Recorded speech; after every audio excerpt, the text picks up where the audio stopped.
A lot of people are convinced they have Canadian ancestry. They've got a family story, they've got a name. Sometimes they've even found their Canadian ancestor. And yet, when they try to actually verify it, things get a little tricky. Because here's the uncomfortable truth: the number one reason your Canadian ancestry doesn't hold up on paper isn't because the ancestry isn't real. It's because the link to them hasn't been sufficiently proven and demonstrated. I'm Dr. Mikael, and I am Canadian by descent, and you might be too. I'm a professional researcher specializing in historical document analysis.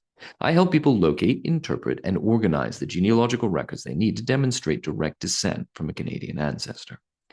Please note that I'm not a lawyer nor an immigration consultant. Nothing that I provide is meant to be construed as legal advice. I'm not that exciting, a rather boring professor. I do not provide any advice on legal proceedings or applications relating to citizenship procedures. What I am is a genealogist and historian who can help you with the research and compilation of the genealogical records you need with less hassle, more clarity, and peace of mind. Now, here's the setup. People focus on the ancestor, which can be really fascinating, especially if you can dive into the real history of their life, their biography, what were their hopes and dreams, what were their motivations. And it's good to ask and to know, who was my great grandfather? Who was my great great grandmother? Were they really born in Canada? Did they become Canadian? Were they born in Ireland or Scotland and then moved to Canada and became Canadian? But that's not the deciding factor. It's an important one. It's fundamental, but you also need something else. There's a missing bit of secret sauce called a provable claim. You might find somebody who was a Canadian, but to claim them for real as your ancestor and not just an anecdotal figure, you need to show your real and documented connection to that person. You can have a completely legitimate Canadian ancestor. Heck, you might be directly descended from Leif Erikson, who was Viking in the 900s or so, that settled in Atlantic coast of Canada, along with some buddies of his.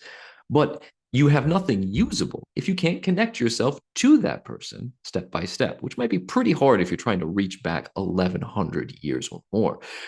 But for most of us, we're just looking back 100, 200. Some people have really fascinating Canadian ancestry going back 500 years to the most recent Canadian ancestor in New France. But away from anecdotes, back to the main point. Genealogy doesn't work like an anecdote. It works like a story. Every good story needs a narrative chain, clearly linking one thing to the next. If that chain breaks down anywhere, or there's a big gap from one stage of the journey to the next stage of the journey, from one event in the plot to the next, from one generation to another, the entire thing falls flat. So the real problem here is a missing link or weak links between generations. A chain is only as strong as its weakest link. That usually looks like this: a birth record that doesn't clearly list parents, a missing document between one generation and the next, or a name that changes and can't be tied together with evidence, or a gap where you assume the connection, but you can't really prove it.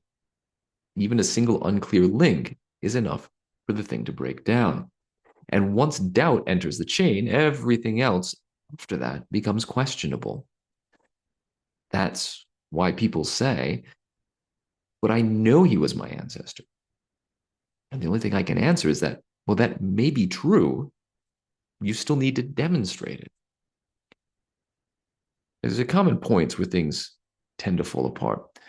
First, parent-child links that aren't well documented, especially in older records where parents weren't necessarily consistently recorded, or the person recording them played really fast and loose with spelling and pronunciation.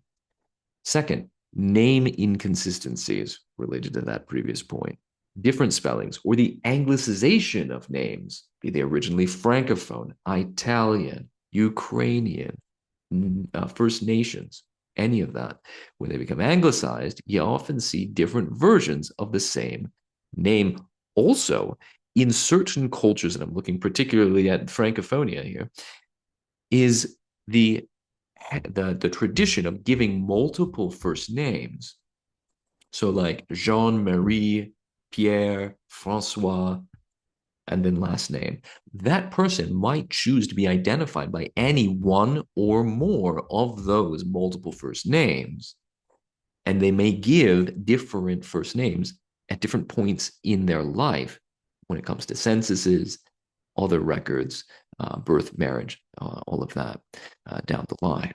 So name inconsistencies. Third, missing records altogether. No birth certificate, no baptism record, nothing tying one generation to the next. This is a big gap. And fourth, and this is the biggest, worst, riskiest problem, over-reliance on merely online family trees. And I don't care if it's just online either. It might be something done on paper, one of these old things, maybe a great-great-granduncle put together, back in the day. Good, helpful, points in the right direction, but doesn't qualify really as solid proof. The online family trees, unfortunately, are mostly compiled by citing one another, linking one another in a Wikipedia sort of way, in a circle that's never really rooted in actual evidence, but they'll just cite other people who say the same thing.